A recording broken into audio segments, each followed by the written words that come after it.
Walk around compound, see some tigers and some peeps, and then hopefully Derek will ramble, and then hopefully we'll hear some squeaks. Oh my goodness. This right here, it's a great bush. It's really good. It's a good bush. And I really appreciate the fact that this bush is right here. It's like all places. I don't think it's like I'm happy that I'm seeing it, that it is like my field of vision has it right here. I'm pretty sure that it's not obstructing anything of like real importance. And even if it was obstructing like another thing, an item, an object, that I would probably prioritize my ability to visualize the bush over my ability to see whatever it was behind it. All right. Oh my gosh, there was a tiger behind that bush. There was a tiger behind it. Did you guys know that? There was a tiger. There was a tiger behind the bush the whole time. Oh my gosh, you are way more interesting than a bush. She's like, yeah, sure. She's like, yeah, sure. I heard you talking to that bush when I was here. You're sitting there talking to that stinking bush when you have Bonnie and I'm right in front of you. I'm like, geez, Bonnie, you sound like my wife.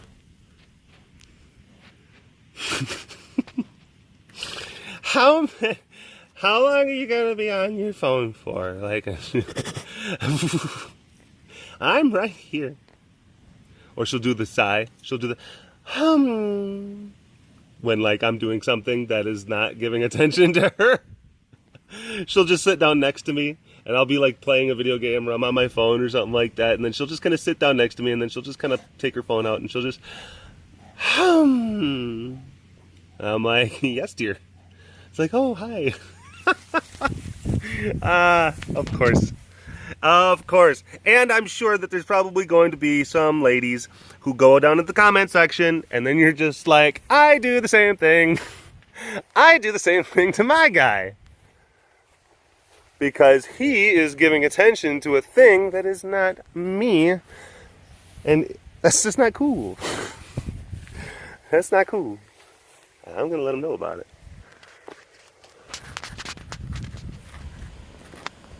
There's a tiger. There's a tiger in the cave there. There's a tiger in the cave.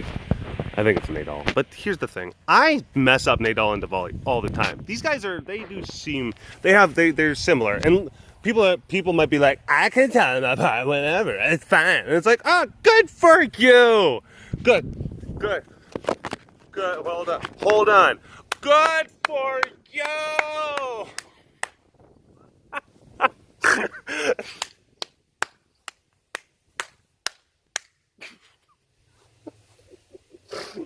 Like, I could tell that was Nadal. You said that it was Diwali. That was Nadal. And I'm like, And honestly, this whole part is me just being like, I really should be able to tell these guys apart.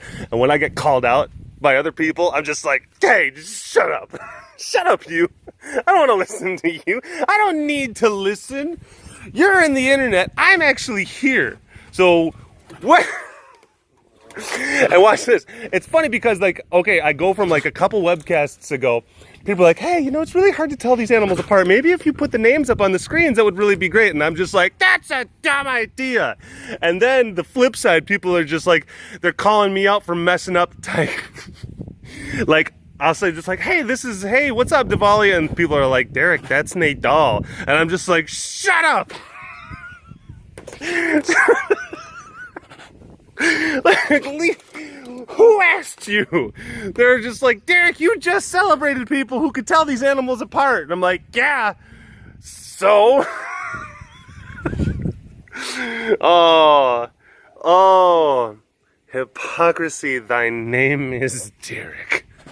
Ooh, hi, bud. Yeah, this is Diwali. It is. And if it's not, it is right now. That's all that matters. That's all that matters.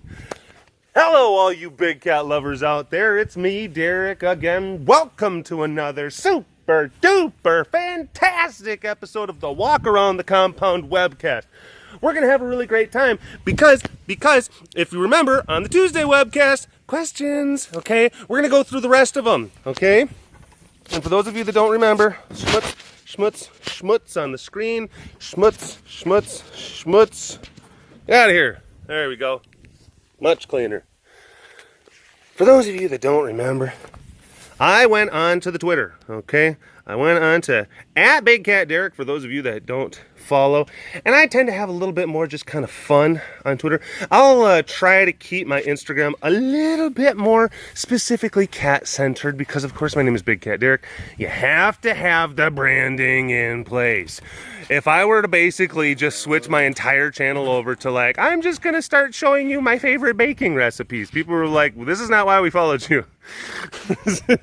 Okay, we're going to do some apple strudels today.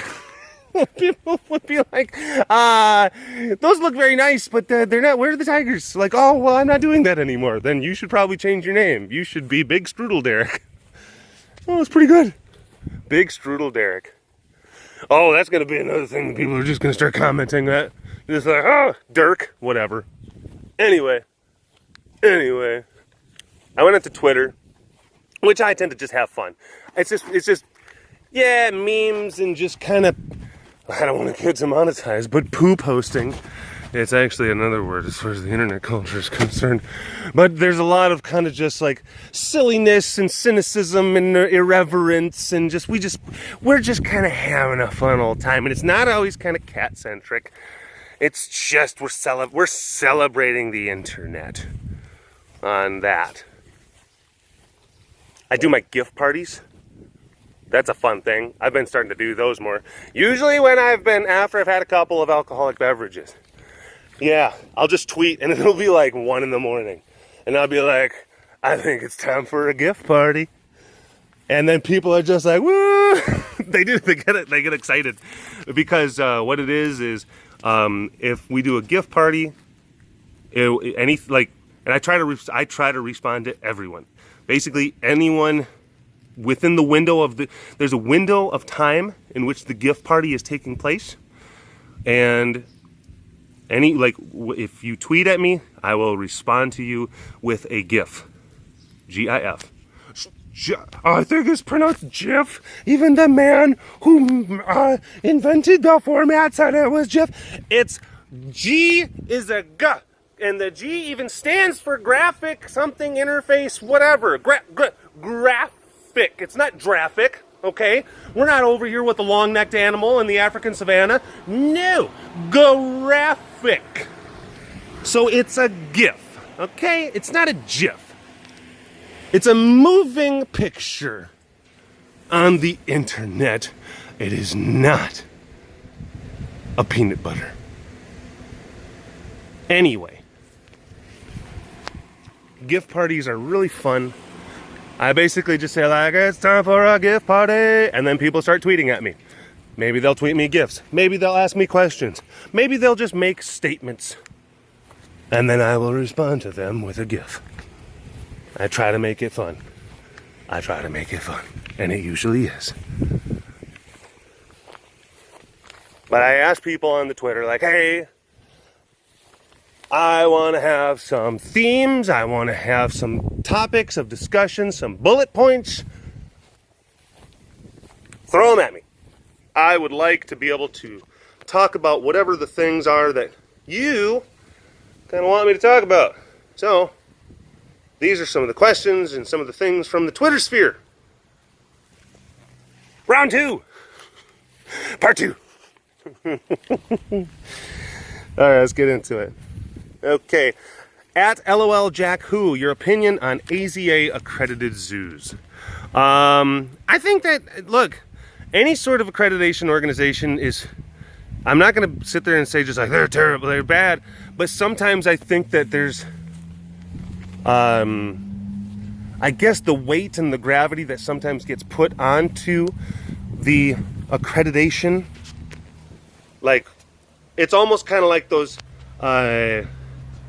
and And I have to speak very, I want to make sure that, this is the thing, hey, why don't you just say what you mean? Oh, I am saying what I mean, but at the same time, I don't want to unnecessarily, like, say something that is unnecessarily, like, mean, or doesn't even, like, actually fully encapsulate, like, how I feel.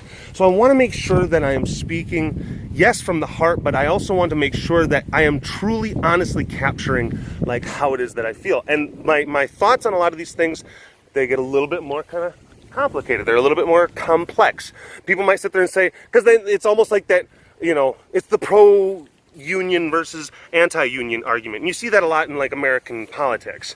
And if you say that, I think that it's an important thing to find, like, a middle ground balance between, you know, workers' rights and companies not screwing over workers, and then a company's ability to actually operate within a capitalistic system. If you say something like that, people are like, well, that doesn't even sound like you're picking a side. And it's like, but it's how I feel, all right? And a lot of times when you talk about some of these accreditation kind of questions, my feelings are going to fall, like, under that kind of middle ground spectrum, which may not necessarily make certain people on either end of the extremes very happy, because there are some people who say, like, you are accredited, or you're crap. I am so terrified. I am so terrified of Big Mama YouTube that except for my fancy casts, I just talk, I say whatever, because that's getting loaded onto Patreon, and that's a paid subscription kind of thing. So it's like, demonetize me now. What are you gonna do to me? It's like, we'll demonetize all your other videos. Like, okay, well, sorry Patreon people, but we're just gonna take things to a little bit more of a PG area. So, but there are some people who think that, like, you're either an accredited organization, you're an accredited zoo, or you're crap. Or there's other people who say just like, it's all a cult and it's all lies and it's how they get you, and it's like their mafia that they have, it's their group, and they're going to try to push their agenda and their ideology. And here's the thing, accreditation organizations are very good at, like, you can't say that there isn't, like, a goodness in being able to discern and determine, like, very quickly which organization's like, hey, if I have this stamp, if I have these letters attached to my name, that is going to immediately tell you that I am not, like, a crap heel, okay? It's kind of like whether or not, like, if you have a degree and, like, how you present yourself to a prospective or a potential employer. And it doesn't necessarily, there are some people who say, like, hey, you know, you can go into the workforce and you can get a job, you don't need a degree. And it's like, technically that's true. You're going to have to work a lot harder, and you're going to have to do a lot more convincing to a potential employer. You're going to have a lot of experience. But it's like, it's not automatically a given. Like, it's not one of those kind of things where it's like you have to. It's just the road is going to be different. Oftentimes it's going to be a lot more difficult. That's why a lot of times, like, you just get that degree. You get a bachelor's degree. And that can be just basically a huge kind of milestone, like, tick in the box that basically just sends a signal. It doesn't even matter what the degree is in. It doesn't matter. It can just basically be a thing that and it just gets checked. It's a checked box. And it tells a prospective employer, like, this is who I am. I can finish what I started. I can do something that is a large-scale project that is complicated, and I can finish it. I can do it. That's basically a lot of times what it is. There's other degrees like, well, yeah, you can't sit there and say, like, well, I got my English degree and now I think I'm just going to try to apply to be a doctor. And it's like, that's not how that works. Yeah, there's certainly specialized kind of things, but there's a lot of jobs where it's like, you don't have to have a degree that is specified for whatever the task is that you're going to be doing. You just have to show, like, hey, like, I can do a thing. And I think that the accreditation process is a lot like that too. It's kind of like, yeah, it really is. It's a good thing, and it does immediately show people, like, hey, this is a type of facility that we are who we are. This is how we are. And then there's other places like ours, like CARE.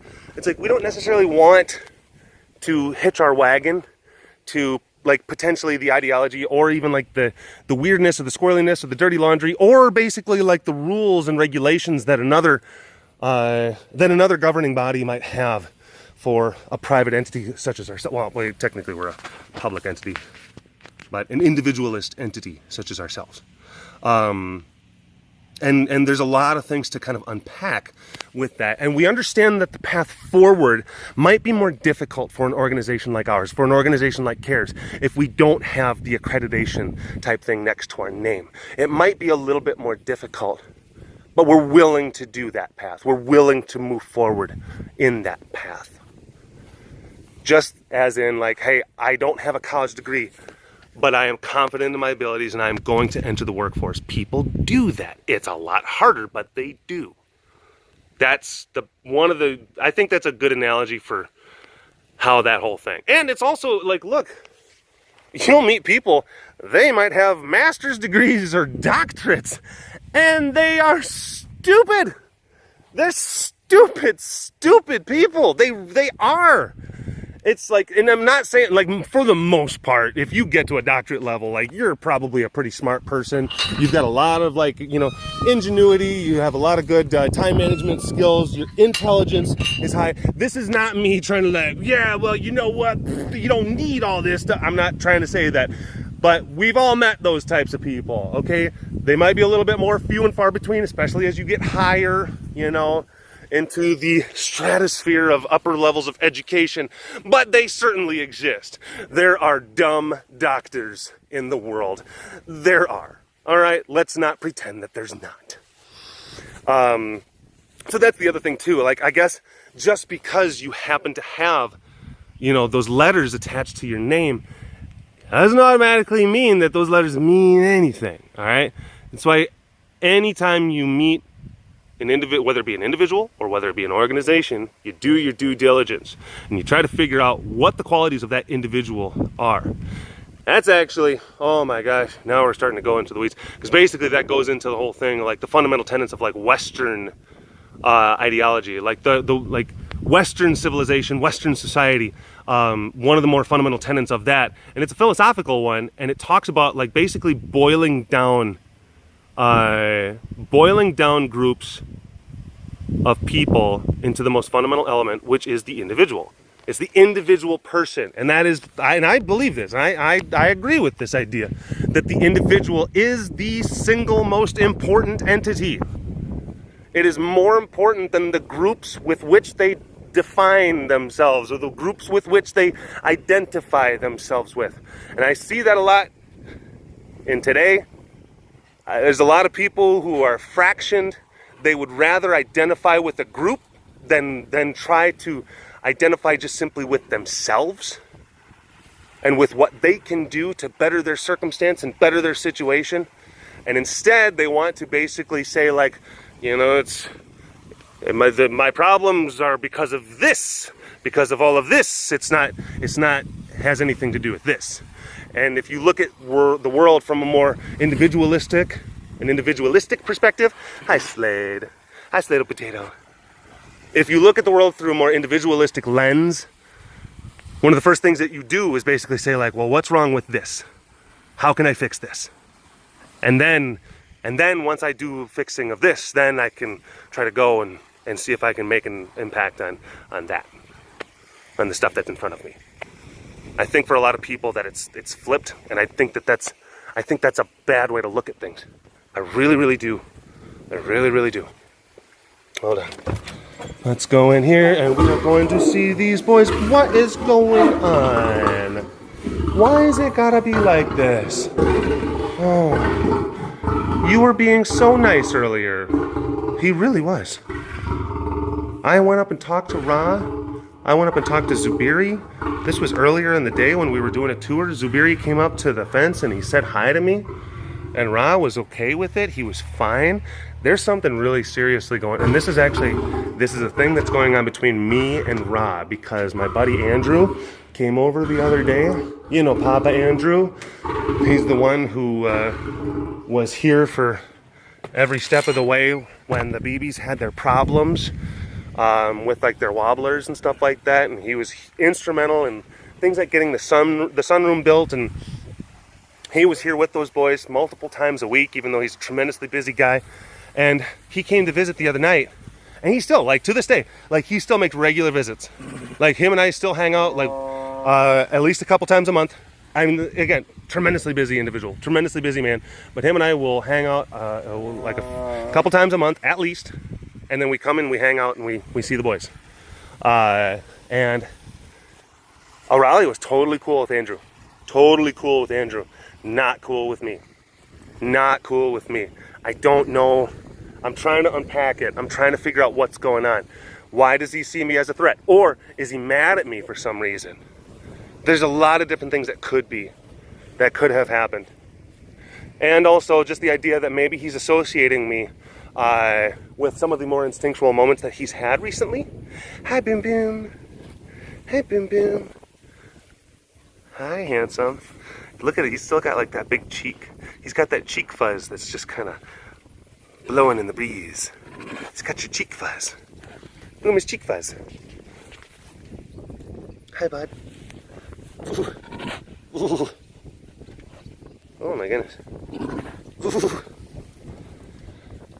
So yeah, it's kind of interesting how it's weird. I guess maybe you could sit there and talk about going back though to accreditation, and also now because basically we're using that as a way to kind of platform into like identity politics. But I think that it's true. I think that there are parallels. I think that we base ourselves and we base the structures around us. We put things in motion, and so much of our structures imitate or mimic biology, and they mimic biologic processes. It's kind of like if you look at an overhead view of a city, you can say like, oh well, this is it's almost like this is a body, and the telephone lines are like the nervous system, nerves, and the roadways are like the arteries, and there's certain kind of hubs that are specific towards certain functions of the body as a whole.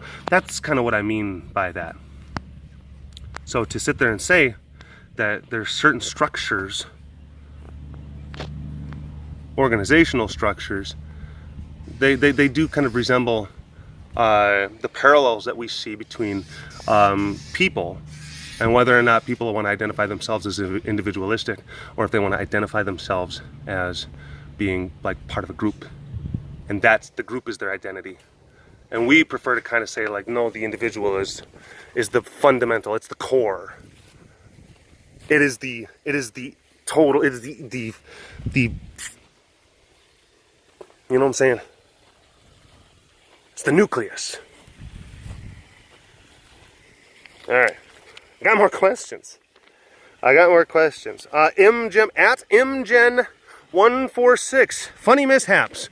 Oh, Imgen, you just like to basically hear about my misfortune. Well, let me tell you, yes, I've had some mishaps.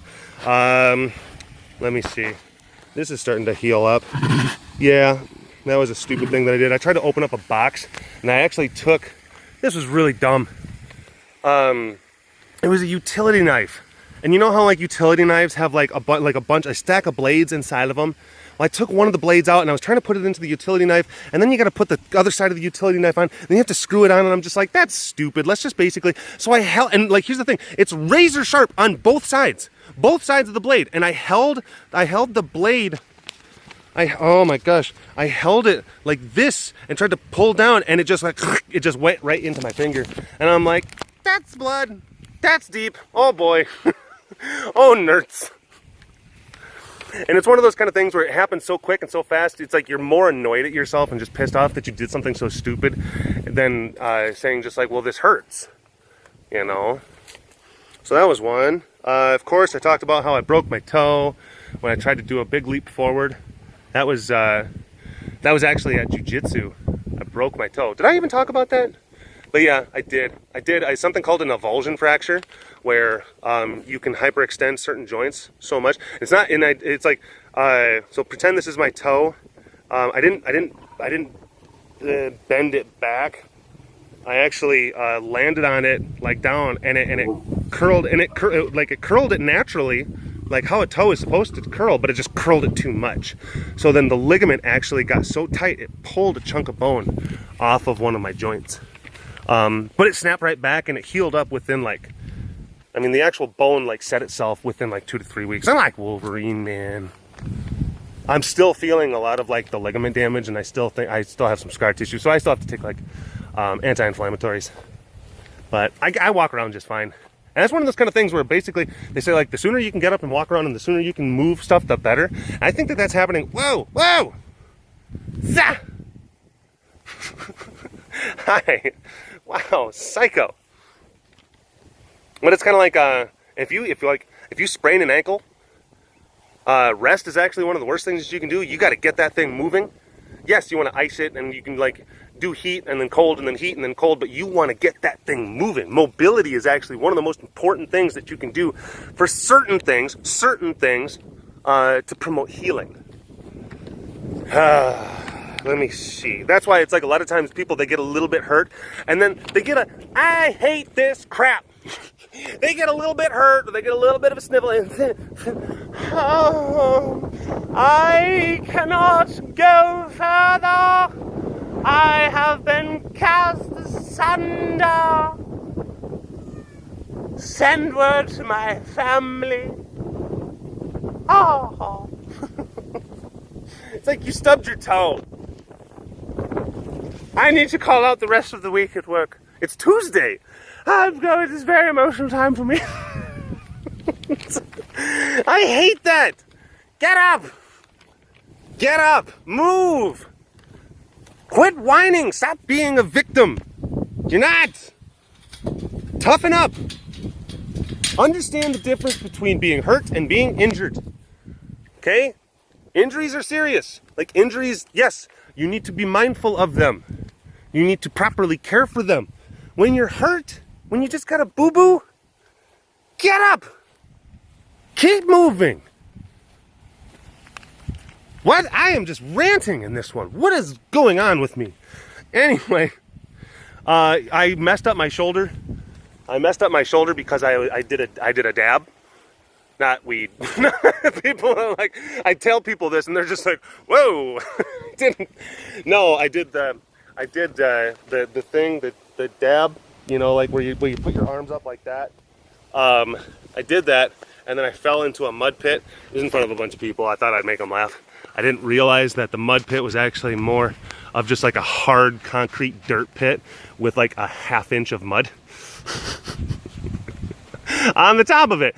That hurt. That hurt. That messed up my shoulder for a really long time. But that, again, it's like just through successive motion and movement. I still feel it, but it's fine. I still lift and do jujitsu and stuff like that. It's fine. Oh man, I kind of messed up the bottom of my car because basically I'm dumb and the traffic was really backed up, and this was like on like a major like interstate highway, and I tried to actually drive off of the road. It was parking lot traffic. It was crazy. There was some road construction, not good. Parking lot traffic. And I'm just like, I saw another vehicle that was similar to mine, and it was like it was a sedan type kind of thing. And then I saw it actually getting off of the road. And now, granted, it's not on an access road. It actually drove on like it drove onto the a dirt path on the median, and then it made its way from there to an access road. And I'm like, okay, well, if he can do it, I can do it. And I tried to do it, but like the initial drop off kind of, it took, you know, like the plastic cover on the bottom of your vehicle that helps to kind of just protect things. It basically just like screwed that up. So the actual vehicle is fine, the actual components are fine, but the plastic thing, and it was dragging like, it turned this whole thing, it sucked. It turned what should have been a 4-hour ride home into a 6.5-hour ride home after I had got done with a 12-hour mid shift. Oh, I was not pleased. I was not pleased, to say the least. To say the least. Woo. I was a little bit loopy at the end of that day. Let's see. At Emily KAAAAAAA asked, hey, can you talk about some weird intern stories? I know that Melissa Westfall, she actually asked about that too. Funny intern stories. And I've probably, some of these are going to be repeats, but sure.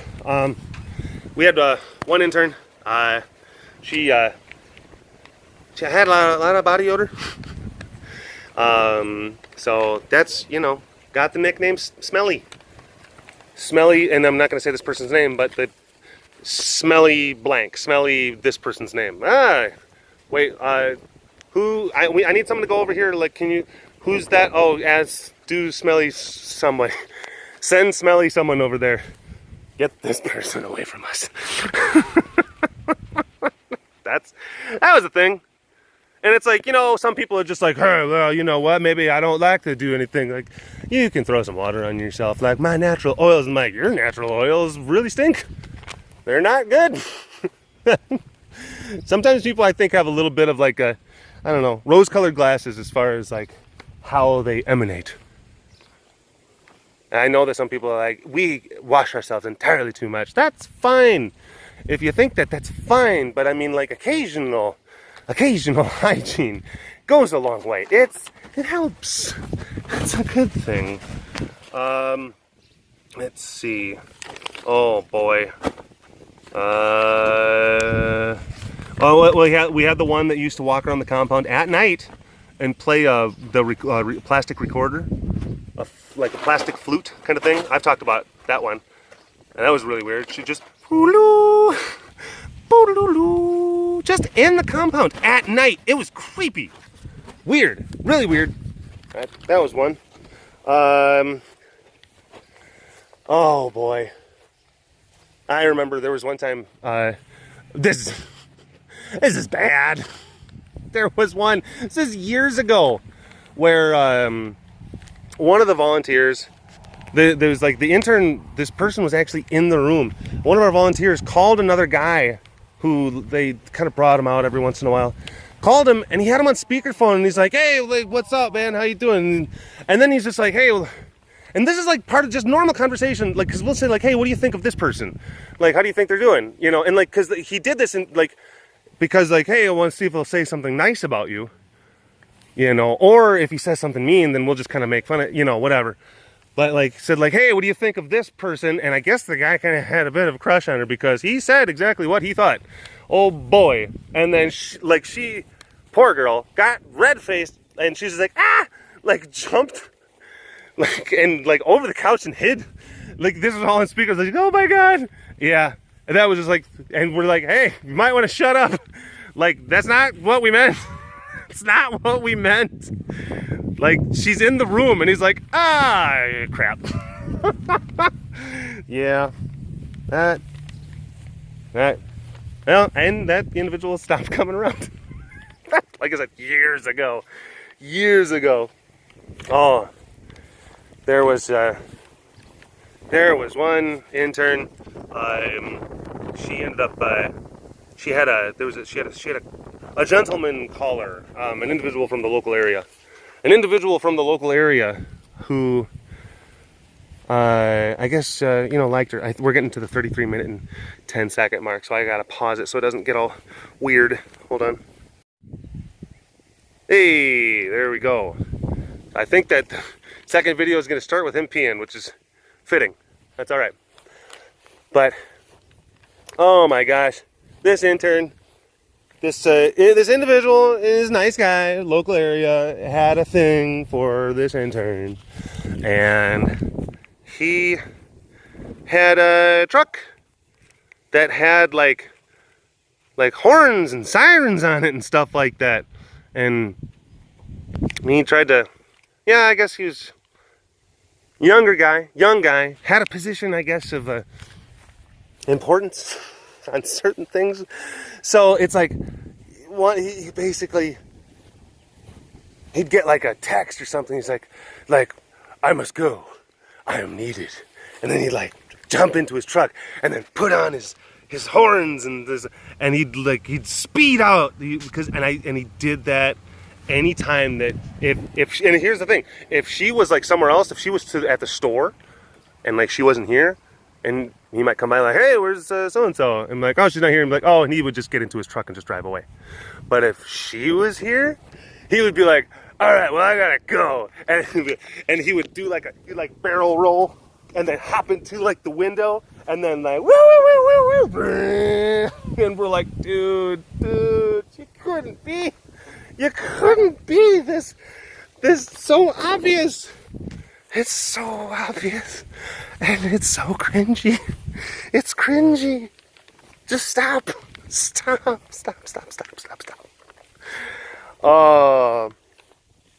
It turns out that, well, no, I don't want to get to it. This is the thing. I gotta be very vague because I don't like to identify people in certain things like this. But anyway, yeah. So that was a fun one. Katie Lytle 557, aviation meteorology. Why did you get interested in it? Why did you choose it? And I'm like, you know what, Katie? I didn't choose aviation meteorology. Aviation meteorology chose me. Yeah, that's just how that is. So, she's talking about different career things. She's getting like a job or a degree in like aviation management. I'm like, I'm sure that you can find a job basically anywhere that there's a runway, okay? Because you gotta manage all that stuff. There's so many different things. Not allowing planes to run into each other, making sure that like airfields and runways are good, you know, that certain federal regulations are being adhered to. There's so many different kind of positions, managerial type things, and operations type things that you could do anywhere that there's a runway. Katie, I'm sure that you can get a job. I'm sure of it. What's up, bud? What's up? Oh my. Oh my goodness.